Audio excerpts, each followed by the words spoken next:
Welcome to the JP8 Report. This is James Pierce with the JP8 Report, episode 314. Good afternoon, everybody.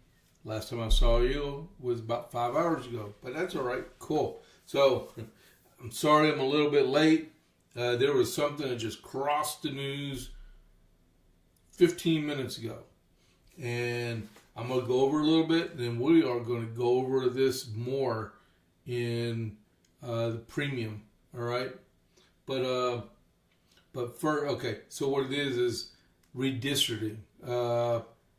After the 2030 census, this just came out of the New York Post, so we will get to this. We will get to that. Okay, so welcome everyone to the JP8 report as I get situated here since I'm running a little bit behind.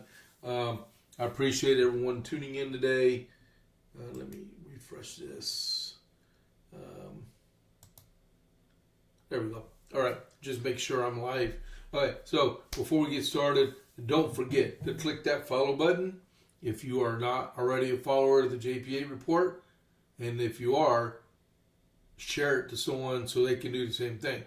And then hit that like button, which is the thumbs up button. And more importantly, we need chatters, please, okay? Interact with me. My buddy, I use as Chad Prather calls his hall monitor, right?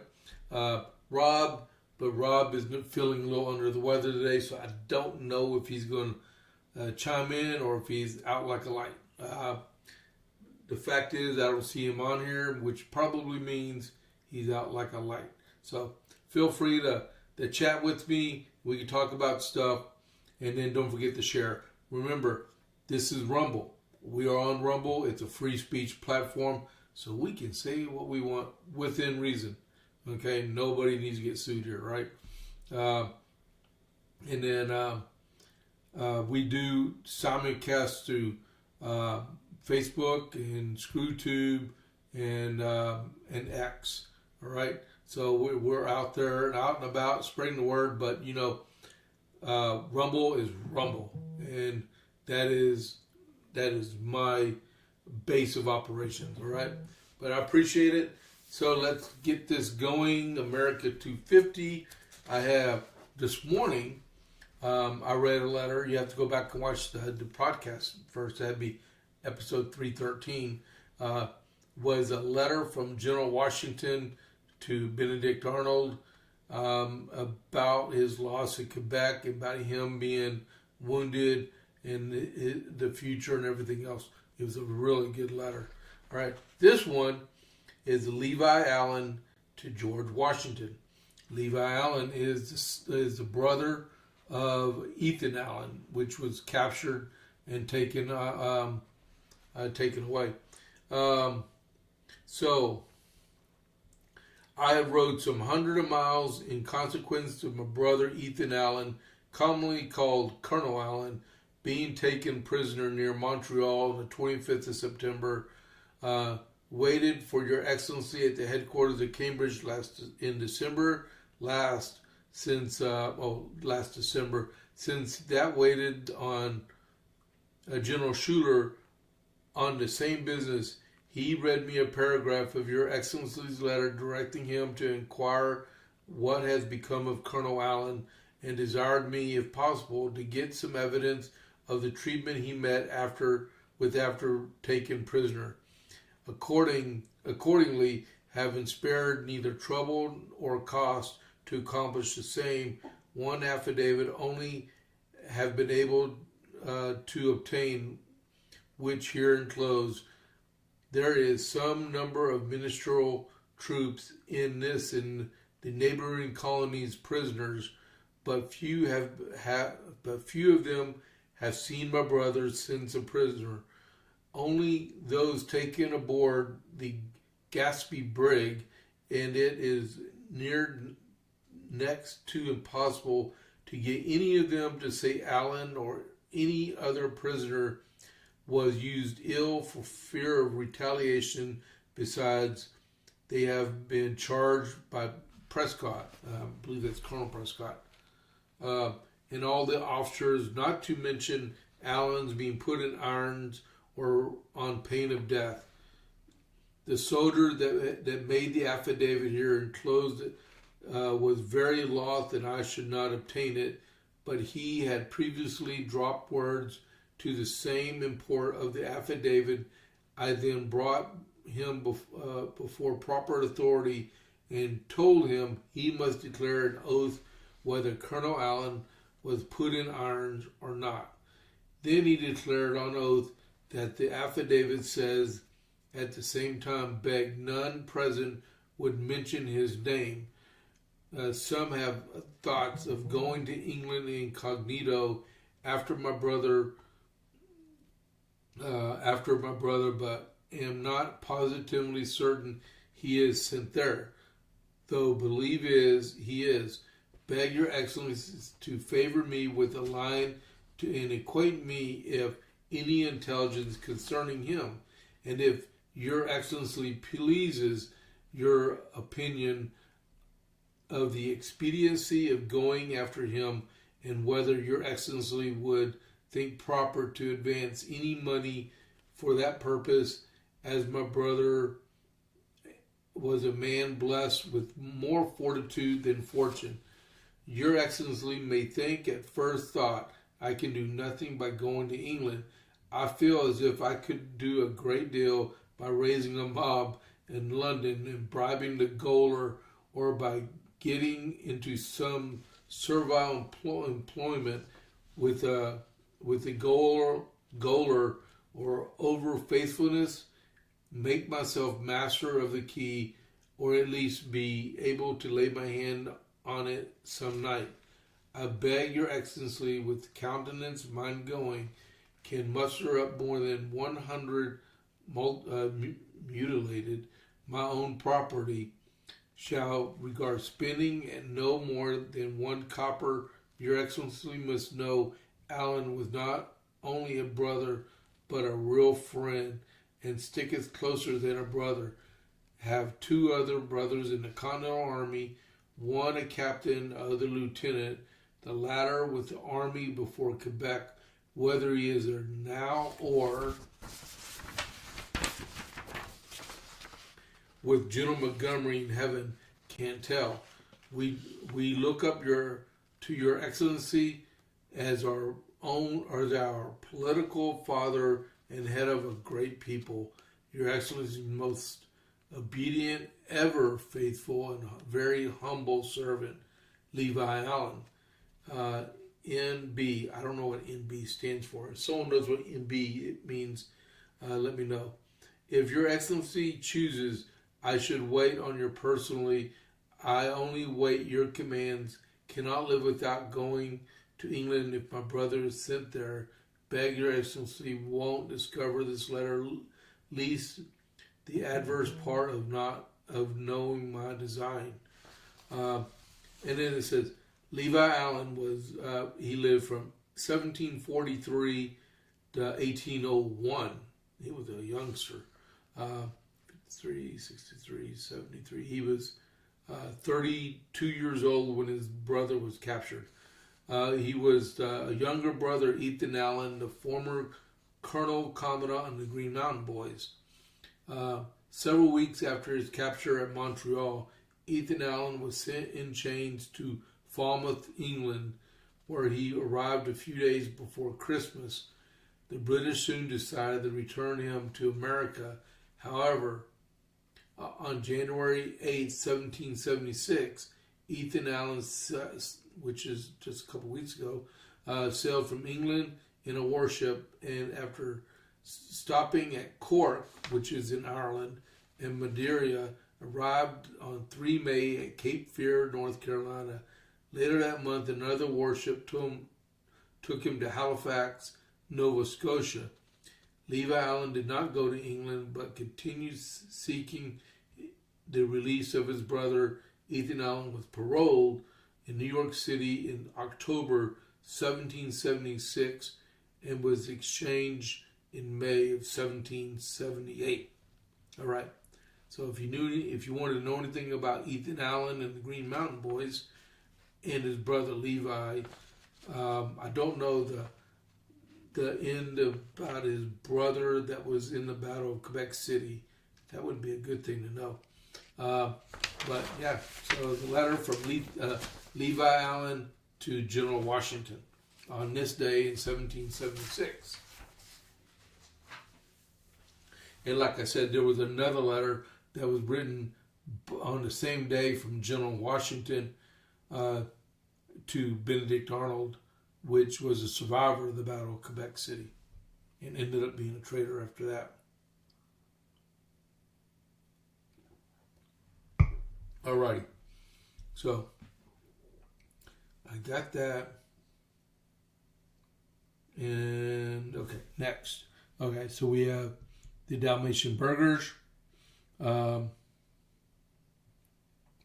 Dalmatian burgers, they make smash burgers of dogs right here in Copper's Cove. All their ingredients are fresh and homemade, including their buns, and they're open Tuesday through Saturday for dinner from 5:30 to 7 unless they sell out, and they're open for lunch. And they said they were going to be open today for lunch Monday through Saturday 11 to 2, and they're located on the west side of Cove behind Bush's Chicken. And go for that armadillo burger. It's good. You've never had a burger unless you had a burger with jam on it. Mark my word. Okay? All right. So, quickly, we will forego what I was going to go with about the shutdown. But I'm just going to read the probably the first page, and then we're going to go back to this during the premium side, all right? Got the blues. New York and California will lose a combined 6 House seats after 2030, census figures analysis shows. It's the blue state blues. Democrat strongholds New York and California will lose a combined 6 congressional seats after the 2030 in a booming Sunbelt to the booming Sunbelt, according to an analysis of census figures released Tuesday, which is today. The redistricting network projected New York State will lose 2 more seats in the House of Representatives in the next decade because of stagnant population growth, which critics say is more evidence of the Empire State in decline. And then I'll read the one part about California. Americans no longer California dreaming after decades of population growth, with the Golden State projected to lose 4 seats, the analysis said. But it said by contrast, Texas and Florida would gain 4 seats apiece because of rapid population growth. Okay, so that, and it said New York will lose 2, all right? I will tell you right now, it is 2026. They got 4 years for Mamdani to completely run that city, in which he will. And you say right now that they're going to lose 2 seats. I would not doubt if they lose maybe 2 more from a depreciation of New York City, of people bailing on it because they can't afford to live there. And if Kathy Hochul gets reelected again, there's going to be horrible. It'll be guaranteed to lose 4 altogether. But they can't afford to live there. It's too expensive. There's no benefits, and they're being taxed to death. All right? I would not doubt, okay? Let's put it like this. CNN is located in Atlanta, right? I believe their headquarters in Atlanta. I would not doubt it if, I can't tell you, I think Newsmax and Fox are both in New York City. I would not doubt it if they ended up moving like the Dallas or somewhere where they could actually survive and people could get to, right? So we're talking about places like Dallas or Kansas City or stuff like that, okay? Those kinds of Columbus, Ohio, or places like that, right? I could see that happening, something central in the Midwest where they're more conservative and partial to free speech efforts among the populace, right? I could see that. Does anyone agree with that or anything?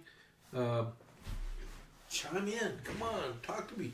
Hey, Rob, are you online? Man, I missed my hall monitor. Man. Okay, so while we're waiting on that, but we'll get back to the rest of this in a little bit, right? And I think I got to smear. And keep my daughter in your prayers. She is right now on her way to work, driving in all this melting ice and snow. And I am going to keep her on my Life 360. So while we're doing the podcast, I can stalk her. I mean, make sure she's going to get to work on safely. Okay. And right now she is in Nolanville. So I think she's going to do pretty good. All right. So let's get back to the world of what we're endeavoring right now. All right. So I just wanted to show you what I was just showing you with the redistricting thing. Okay. So I'm just going to put this up just for a minute so you can see. This is what they were predicting with the congressional stuff. That is terrible. Look at all the Democrat seats losing a seat or 2 seats or even 4 apiece, right? And then look at the Republicans with their gains. That is tremendous. Okay, so we'll get back to that in a little while. I need to get to there. Okay, so next. What am I looking at? All right, cool. So back to where the headline was Dems still want to shut down.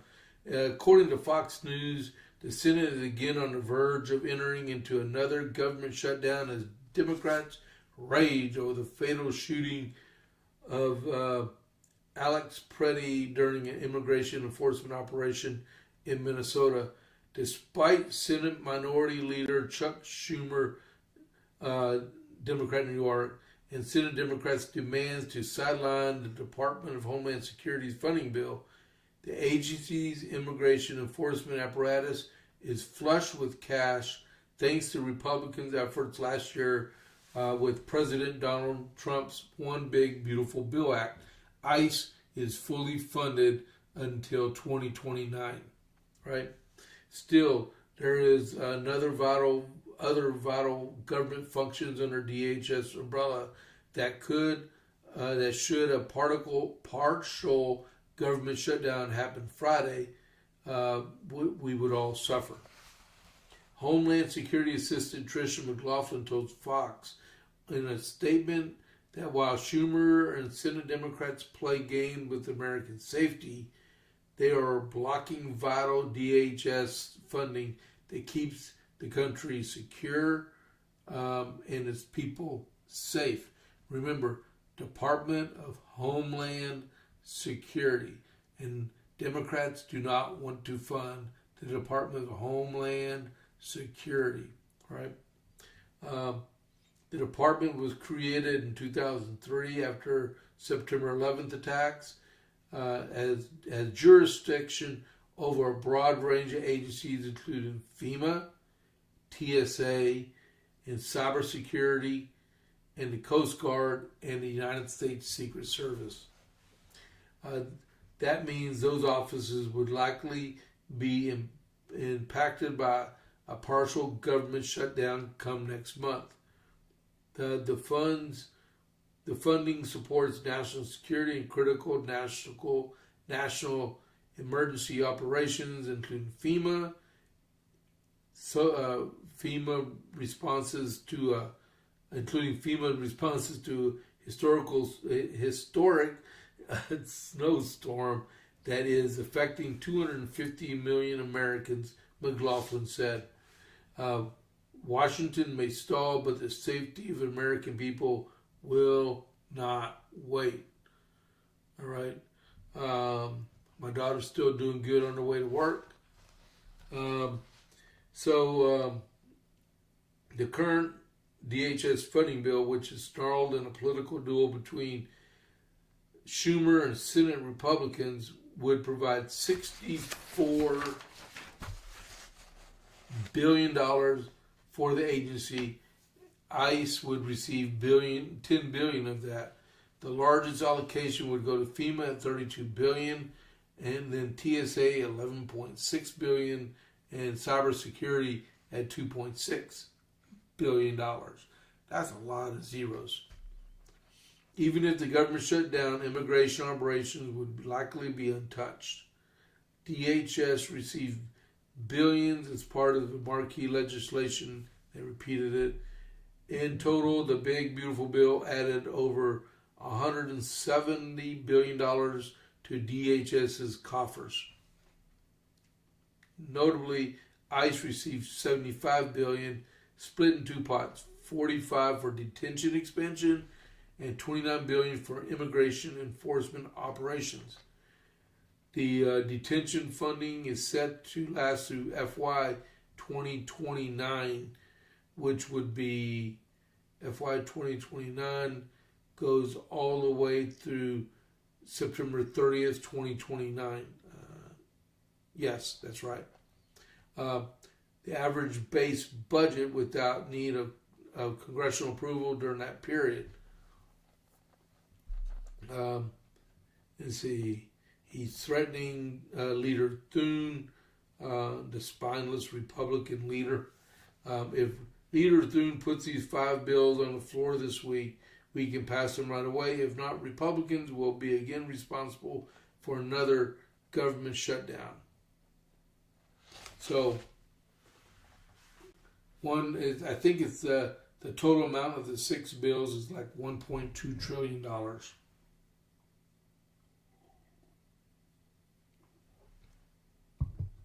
Which is a lot of money. But like with the Department of Defense was 901 for one bill, and it's about to go to 1.5 trillion, right? I don't know. They're playing hardball.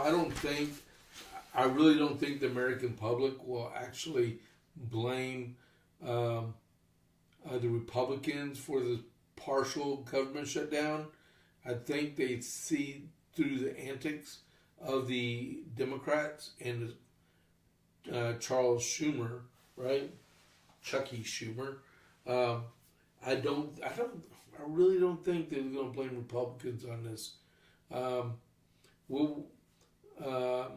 It's a lot of politics being played, but they were showing some people on TV about some of the stuff going on in Minneapolis, and they took and interviewed people outside in the suburbs of Minneapolis, and they were sympathetic to what ICE was doing to take these people out of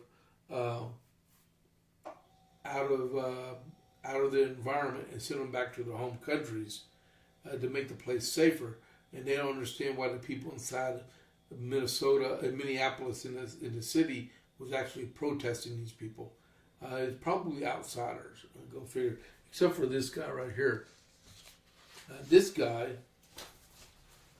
is. Let me put this over here. That's good. Important. All right. So, a self-described Antifa member in Minneapolis called for armed men to get their boots on the ground and stop immigration officials who he calls mass burners and fascist occupiers. Kyle Wagner, who says he was a master hate baiter, made the comments in a series of Instagram videos. I didn't know you could make a video on Instagram. I thought it was still pictures. Following, that's how much I know about the internet, guys, okay? Y'all can laugh. I'm sure if Rachel's listening to me, she'd be laughing right now too. But hopefully she's not going to type anything in while she's driving. I cannot believe It's 12:26 Central, and she's already halfway through Temple. Wow, that girl's flying. There must not be any cars on the road. Okay, so meanwhile, back at the ranch, they get their boots on to stop immigration officials who he calls mass murderers and fascist occupiers. Kyle Wagner, who says I already read that part. The former Minneapolis GOP chair called him a wannabe influencer who's exaggerating issues that the city is facing. I'm Kyle. I'm Antifa. And everybody in my DMs are calling me and blowing me up. I love y'all. Wagner said in an Instagram video, I understand that the women who see this are really scared that their husbands are going to go and not come back. And I can't keep that up. And that's real. And I'm very sorry, ladies, that this is what is happening. But I don't understand how you're struggling to follow that they're going to keep us if we don't end this.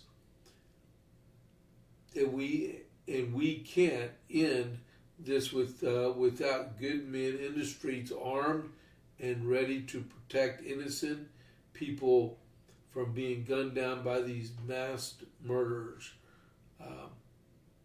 Even bad grammar. These fascist occupiers. I need boots on the ground. I need them prepared to do what needs to be done, that this does not cost more innocent lives. We do not have any more time to let this drag out. I know it sucks, but this is the iron front he added. I'm wondering if he's even for real. Yeah, he's going to call these people to go out there. Is he even going to show up, right?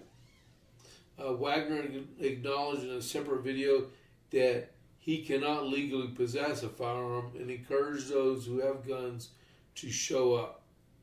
You are killing people in the streets for waving cameras in your faces and calling you little blank, like you are, Wagner said, referring to immigration officials.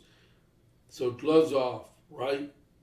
Sean Holster, former chair of the Minnesota GOP, told Fox News that Wagner's call to action shows that wannabe influencer needs to get out of Minneapolis. I saw him talking on TV this morning.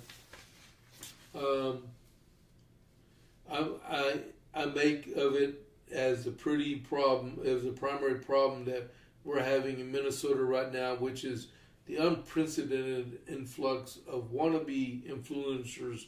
Holster said, you get rid of the influencers or the so-called influencers, 80% of the tensions in Minneapolis goes away. They're the ones exaggerating this. The Daily Caller reported Wagner declared there's an actual guerrilla war in the streets in a video that was taken off of Instagram. Thank you, Mark Zuckerberg, right? The call to action came after two anti-ICE agitators, Good and Pretty, were killed by immigration agents this month. Yeah, it's still January, isn't it? A U.S. Border Patrol killed Pretty. Let's see, Donald Trump on Sunday confirmed to the Wall Street Journal his administration is reviewing everything regarding the incident. And that's all. So, what do y'all think about Mr. Kyle Wagner and his can't even carry a weapon. He's trying to tell people to get armed and go to the streets. Isn't that crazy? Man, that is crazy. Okay, enough of him. Let's go for the good news, right? You ready for this? This came out this morning also. Let me get a drink of tea.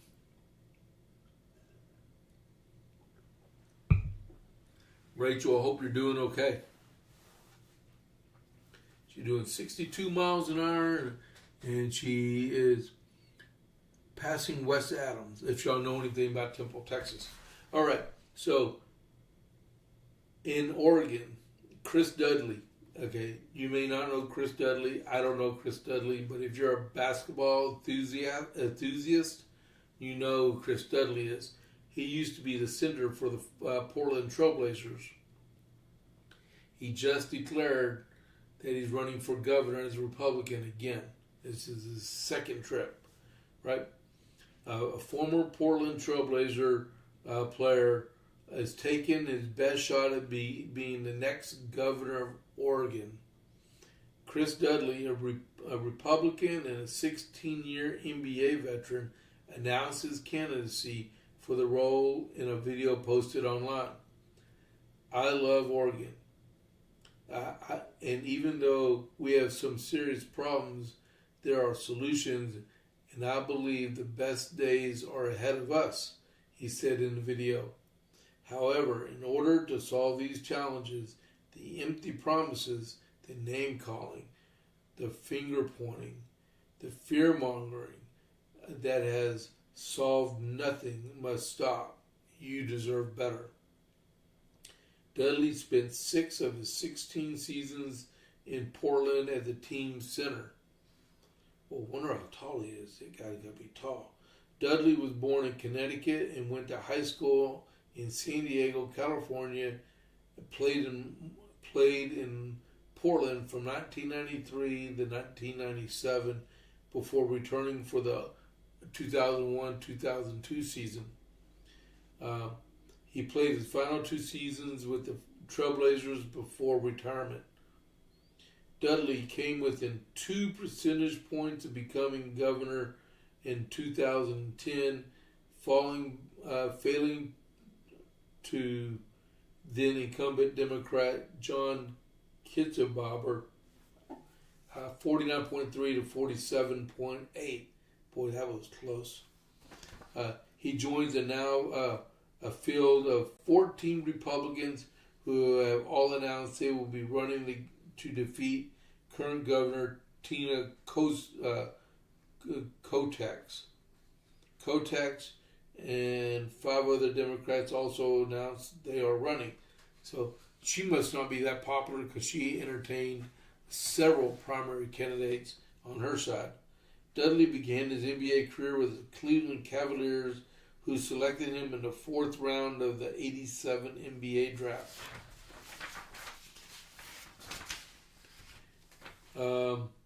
Dudley spent 4 seasons with the Nets, New Jersey Nets, and before joining the Trailblazers after his original 4-season stint, he landed with the New York Knicks and Phoenix Suns before returning to Portland.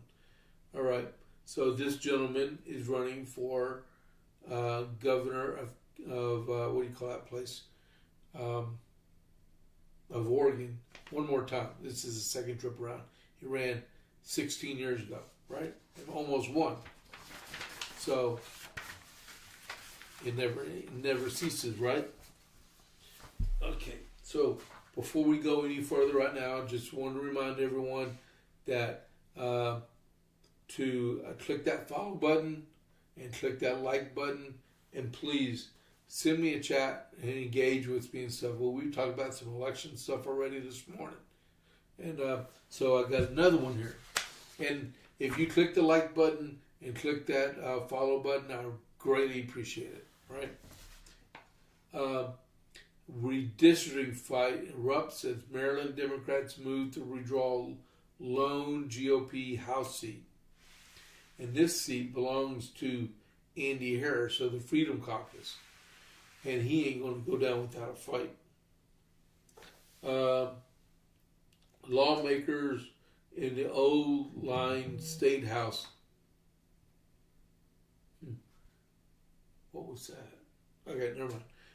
Lawmakers in the O-line State's House of Delegates are set to take the first step toward drawing a new congressional map on Tuesday afternoon, which, if passed,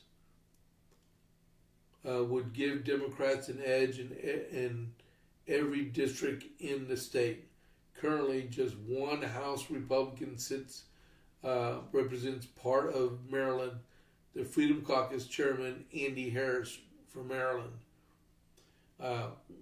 When asked about Democrats pushing the move last week, Harris took aim at Maryland Governor Westmore's Redistricting Advisory Commission. His partisan gerrymander commission certainly lived up its name, Harris told Fox News with a laugh. They literally drew the district line across a 5-mile-long Bay Bridge to go directly into two other pieces of two other different counties, right? Harris pointed out that even Maryland Senate President Bill Ferguson, a Democrat, criticized the new map when it was released last week. The Senate President called it, and I quote, objectively unconstitutional. So, West, we'll see you in court. The conservative caucus leader said. Meanwhile, Moore is set to testify before a committee in Annapolis State House on Tuesday, after which the panel will go on. Next page.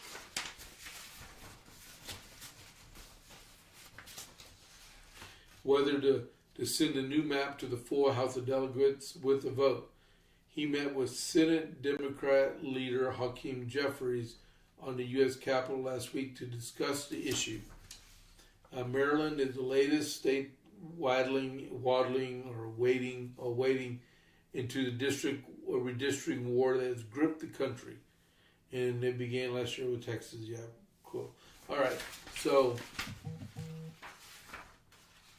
All right, my daughter arrived early at her job.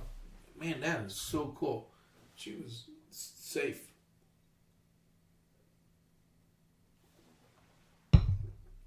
And with her getting there 20 minutes early, I bet she's gonna send me a chat on the live chat and say she got to work on time. That'd be cool.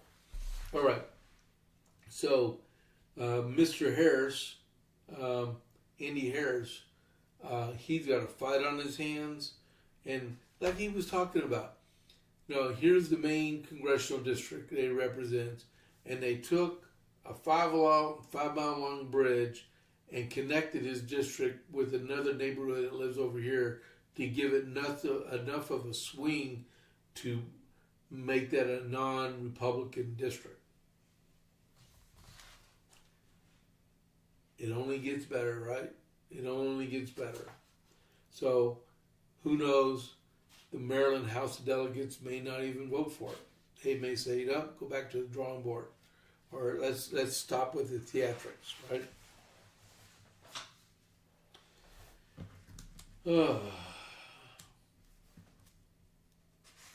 Who's tired? Who's ready for all this to be over?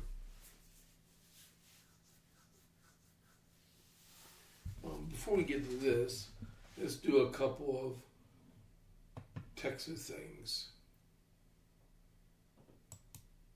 So on the Texas scorecard, Ken Paxton wrote a 70-something page decision, which when the Texas Attorney General puts something in writing, it puts bite into a law, right? It says the comptroller can block school choice funds from terror-linked schools. Attorney General Ken Paxton has issued a new legal opinion affirming that the Texas Comptroller's Office has the exclusive authority to determine whether private schools and education vendors are eligible to participate in the school's new school choice program. The Texas Education Freedom Account, it's called TIFA, allows eligible families to use school choice funds for private school tuition, homeschooling expenses, and other education services beginning with the 26-27 school year up to $10,000 per student. Last month, Acting Comptroller Kelly Hancock asked Patton to clarify on whether certain schools can be disqualified from the program if they have ties or entities designated under Texas law as foreign terrorist organizations or transnational criminal organizations, or if they're linked to foreign adversaries. According to the request, some prospective Antifa applicants are accredited through Cognia, a Texas private school accreditation commission approved accrediting agency, but operate the address at the that have hosted public advertised events organized by the Council of American Islamic Relations, CARE. And Governor Abbott has designated CARE as a foreign terrorist organization and a transnational criminal organization under law.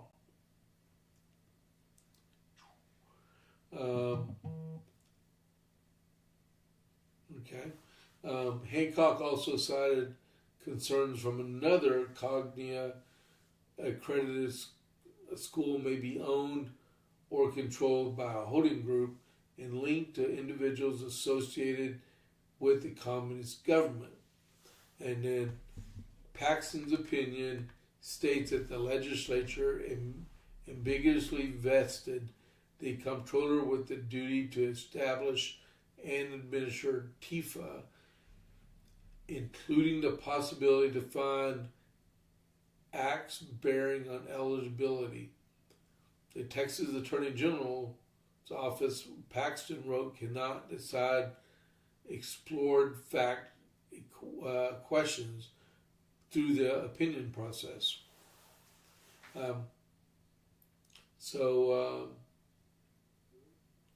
He says, in the press release announcing the opinion, Paxton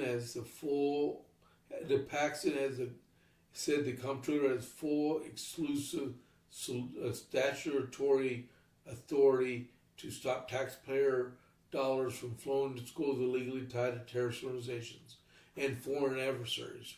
All right.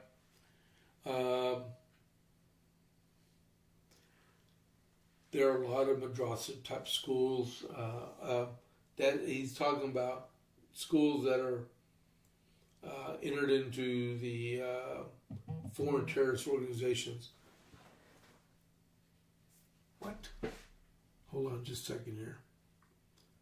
No garbage pickup today, maybe tomorrow. What? I got my garbage on the side of the road right now, waiting for a garbage truck that was scheduled to take today. But I guess they're moving slow, or they're stuck in ice. Okay. Wow. All right. So we got that read. Hold on, let me get my pencil here. So I read that one. I read that one. I read that one. I read that one. And then I read that one. Okay, so let me click out of that one.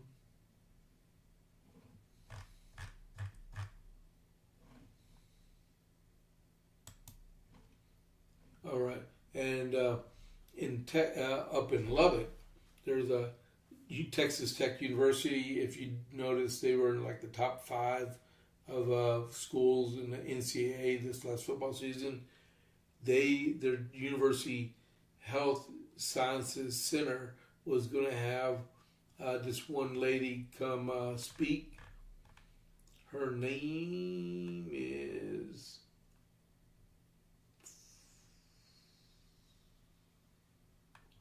I can't find her name. Her name is Sella. Oh, Shelley Sella. Forum? Yeah. So Shelley Sella is a New Mexican doctor that performs third trimester abortions. So this lady was she's been doing it over 20 years. she was invited by the University for Texas Tech, their health science center, to make a speech. And Turning Point found out about it, and some other students found out about it, and they protested to the school, and the speech got canceled. All right? So there's always good news out there going on. Let's see, a scheduled talk by a late-term abortionist on Monday will no longer proceed at Texas Tech University.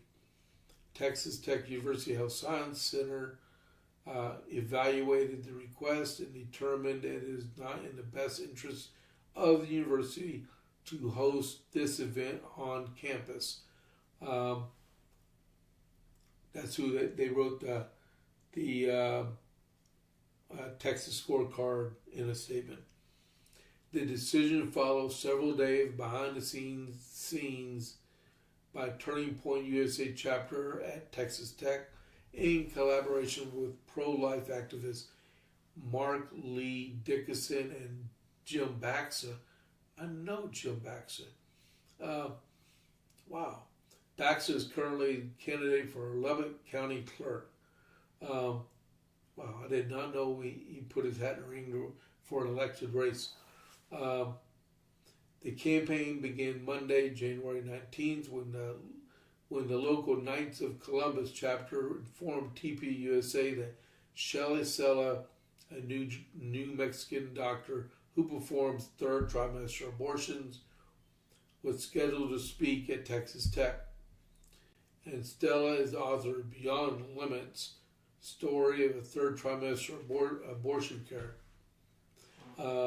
Stella describes herself as the first woman to openly practice third trimester abortion care in the U.S., which she did for 20 years. I don't see how she lived with herself on it.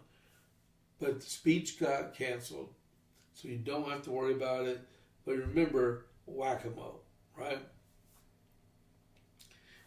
Hit this one, it's gone. Another one pops up.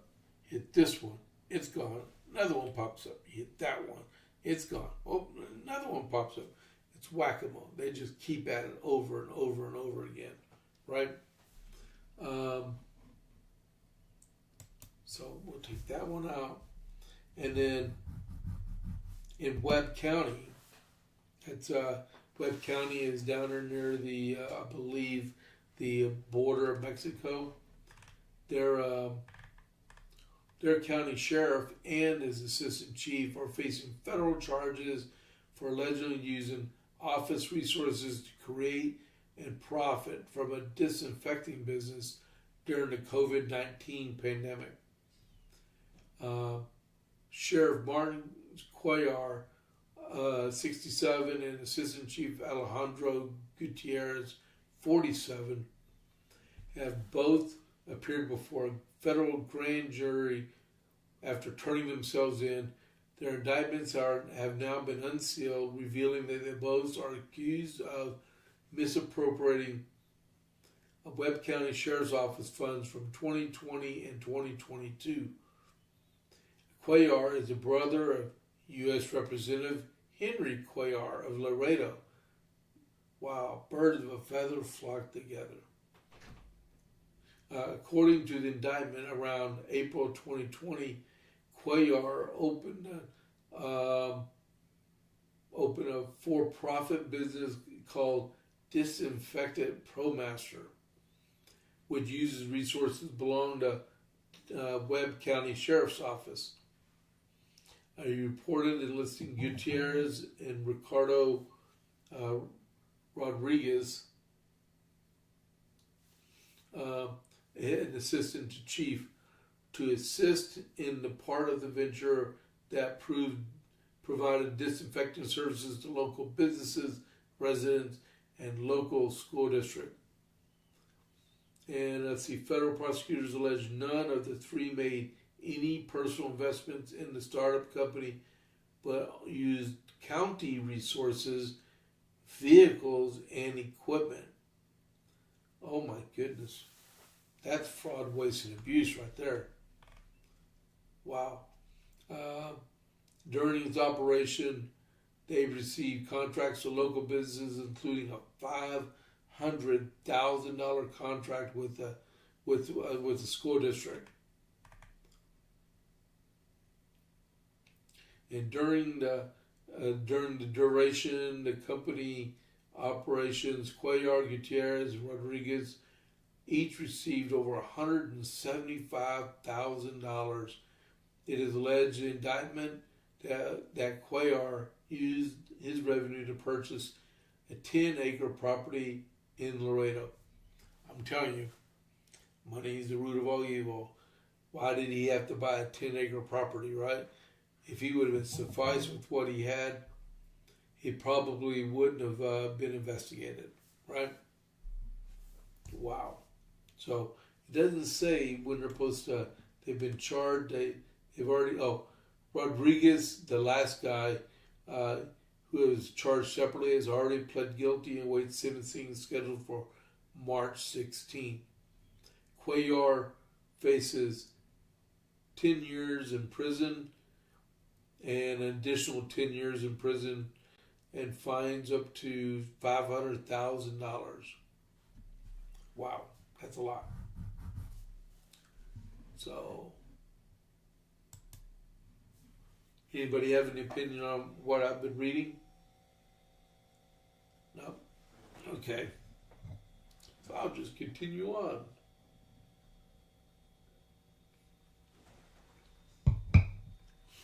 What are we at? 12:53. Is there anything I can read right now besides what I want to read? There is a group in Harris County, Texas, which is Houston, if you're not already familiar with that. They are suing Harris County because 2 days of early voting was canceled because of the ice down in Houston, right? And they're suing to extend early voting 2 more days to compensate the hours that they lost where people could come in and early vote, right? You already got like 2 weeks of early vote plus the election day. I don't think you don't need that many more. I would be surprised if the turnout was more than 2% over the weekend. That being said, right? But we will see. I'm sure.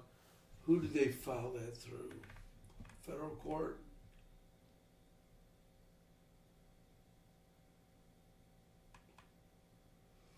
Let's see here. It is the 18th Congressional District. It is the old 18th Congressional District because the new 18th Congressional, instead of like, I wish I still had it on here, but the old Congressional District went like this, and like this. The new one, which takes part for the 2026 election, goes like that, and that's all. It takes the gerrymandering aspect out of it. But let's see. Okay, so we read the deal about the. I don't think. I mean, the whole purpose is if there's a delay. Well, I could see if something happened on election day, but I don't. So this is their chance to be able to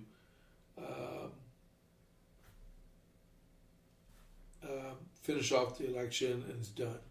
You got in an offbeat election, the turnout is extremely low. So I don't think they have much to worry about on that. And then let's see. Do I want to talk about this, or do I want to go back to the other one?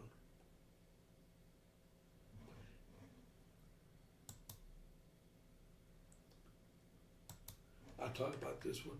So, you were talking about earlier about how CARE was being excluded from events and contracts were being torn up. Well, in the our socialist city of Austin, which is about 40 miles south of us, they honored care, and they read a proclamation that said that the month of January was Muslim Islamic Awareness Month. You can do what they say, but proclamations don't really mean very much. But yeah, so January is Muslim Heritage Month, and they did a proclamation honoring the Council of American Islamic Relations, right? So I'm starting to lose my voice. Not good. Not good. Maybe it's from when I was all excited about the upcoming elections. I'll have to get the rest of this stuff in the morning, which is fine. It's just fine. Because I want to go on premium in just a minute. Tonight at 6 o'clock, I just got a reminder on my phone. We do have a Republican Party meeting here in Copper's Cove at 6 p.m. And then this coming Saturday morning, Cordell County Republican women are going to have a voters forum type deal on at Trinity Worship Center for their meeting at 9:30, and then on the 31st at 6:30 or 6. Westside Conservative Alliance, they rescheduled their meeting from last night, then Saturday evening coming up, right? And then on February 7th, February 9th, there are Republican forums in Cordell County. One's in Copper's Cove, one's in Gatesville. And on February 21st, we have the Lincoln Reagan Dinner. So there's the Lincoln Reagan Dinner. If you want to go, it's $60 a ticket, or $100 for a couple. And we got tables and sponsor tables all available. I don't know how many's been sold. Haven't got a readout in over a week, but it might have been a little bit weak because of the ongoing sales, right? But I'm sure it's going to pick up really quick. So we go back there. So we're looking at about an hour so far. Wow. So let me show you my socials. This is my socials. You can find me on X at James Pierce Jr., Facebook at James A. Pierce Jr., YouTube, the JP8 report at 67, and True Social, James A. Pierce. All right, so it has been an hour, and I am going to be, in just a couple of minutes, I'm going to be transitioned to Rumble Premium, so I'm going to cover this up so I remember. No chat yet, okay? Get everything all set up here. Give me a second here. I'm going to try something here. Let's see.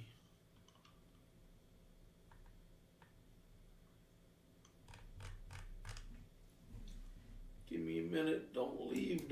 Y'all stay with me, okay? Just for a few.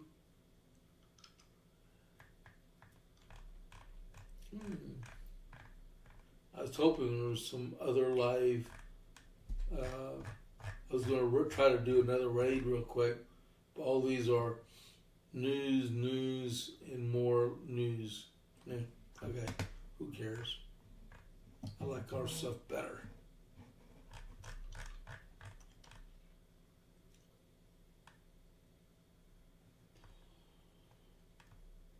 Where is...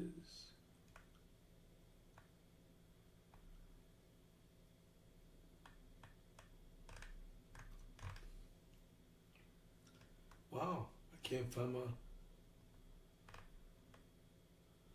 Now for the good news. I'll just go back that way. Okay, so... Oh, there we go. There's my... Alright, so hey guys. Yeah, don't bail on me. I'm going to go premium, right?